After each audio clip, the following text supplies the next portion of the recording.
And we're back with Bedtime Stories, Grown-Up Edition, Like Mother, Like Daughter, Part 9. I'm still in the bathroom with this face mask on. I'm getting ready for my tub, so this is my spa day. Now, when we left off, Marcus had asked about a DNA test while he was at Jessica's 16-week appointment. Jessica lost her mind. Marcus left there and headed to the assisted living facility to visit Miss Cheryl. Jessica followed him and found out that Miss Cheryl was still alive and started devising a plan to figure out how she could confront Miss Cheryl.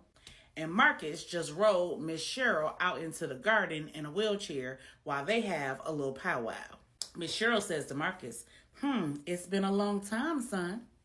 Marcus says, I know. It's just been so much going on, but I'm sure you know all about that. Miss Cheryl says, I don't know all about anything. How about you tell me what's been going on? Marcus says, well, first I have to ask, Ma, where is my wife?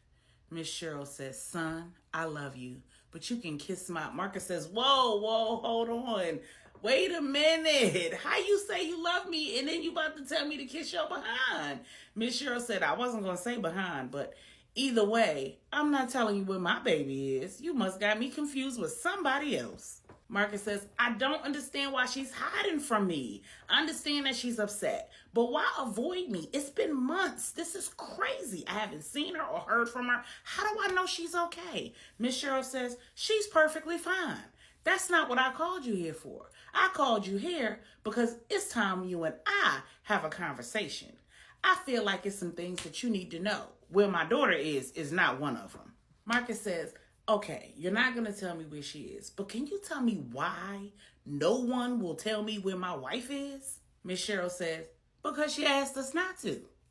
Marcus says, but why would she even ask that? Miss Cheryl says, because she's in danger. Because her sister would try to kill her if she knew where she was.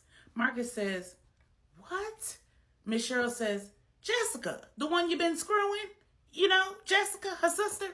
Marcus says, Miss Cheryl, I did not know. Miss Cheryl says, baby, I know that. That's a part of the game. Like mother, like daughter. She just like her crazy mama. I'm not surprised at all that you didn't know. The thing is, you need to know that she knew. And I'm telling you that if you knew where my baby was, then some kind of way Jessica would find out. And that's the point. We don't want her to find out. Marcus says, but I just don't understand why you think that Jessica would try to kill Angela. That's the most absurd thing I've ever heard.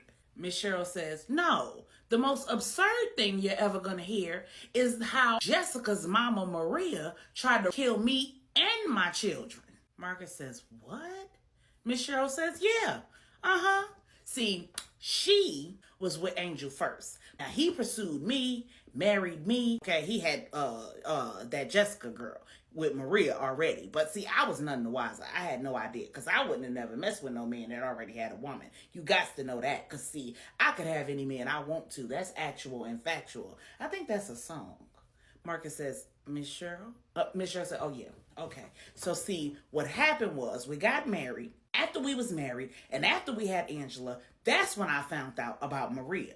So I put his little raggedy tail out. Well, he begged and we got back together and he promised me that he was done with her and I believed him. Because, you know, us women, sometimes we want to see the best in y'all, even when y'all show us the worst of y'all. Marcus says, yeah. I took him back. We got back together. Everything was going fine. And I had no clue whatsoever that at that point, she had had another baby. They were still together. And do you know how I found out that he was still dealing with that woman? Marcus says, no, ma'am, I don't. She said, well, son, I found out when that woman ran me off the road. She tried to kill me, my daughter, and my unborn baby.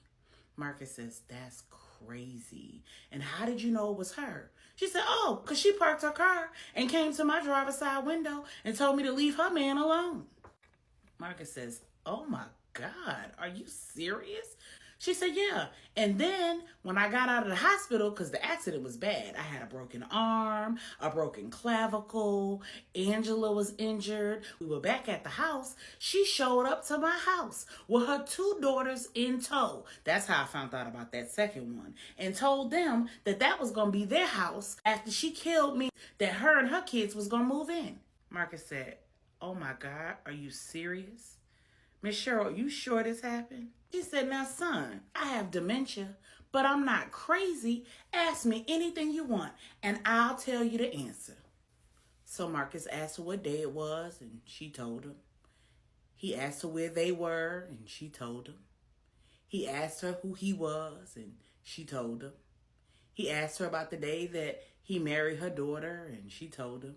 He asked her who the president was, and she started saying, "My president is black, my Lambo's blue." Marcus said, "Oh my God, Miss Cheryl, how do you know that song?" Miss Cheryl started laughing and said, "Do you believe me now that I'm still with it?" Marcus says, "Clearly." Miss Cheryl says, "After that day, I knew that I had to get the heck up out of there." She said, "So I went to my in-laws and I let them know what was going on. And they helped me devise a plan. I blew that popsicle stand. They helped me arrange to make sure that my husband could still see his children, and they made sure that I could not be found." Marcus says, "And what happened?" Miss Cheryl says, "Well, one night, Angel dropped my girls off at their grandparents' house, and their grandparents talked with him about what was going on with him and Maria, and they devised a plan for him to go back and get Jessica and Melissa, and he was going to disappear with them because he had to get away from Maria because Maria was crazy.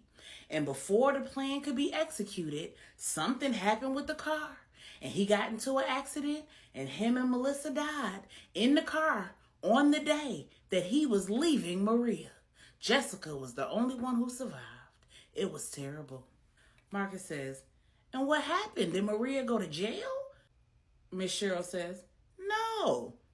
It couldn't be proven what it is that she did to the car. It was ruled a malfunction of the brakes or something.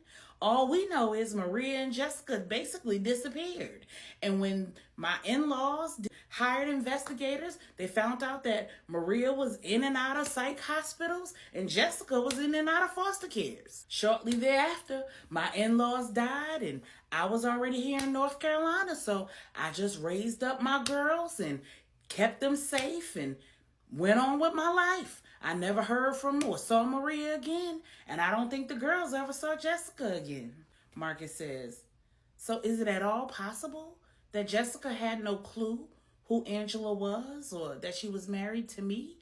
I just find it hard to believe that Jessica somehow found Angela, found me, and just orchestrated this whole thing."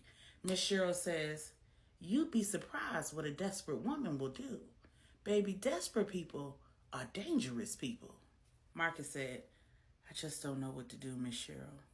Miss Cheryl says, "Baby, if we spend more time teaching men how to lead and less time teaching women how to follow, me and Maria wouldn't have been in the situation we were in, and Angela and Jessica wouldn't be in this situation.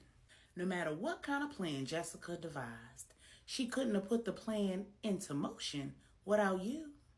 Marcus just looked down at his feet and he said, "Miss Cheryl, I'm so sorry." Miss Cheryl says, "And that's why I wanted to talk to you, baby. I'm not angry with you.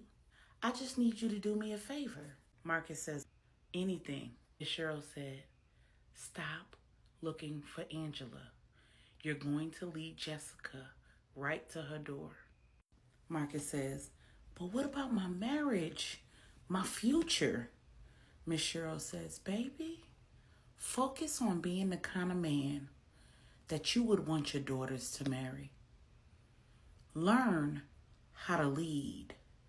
Your marriage will follow."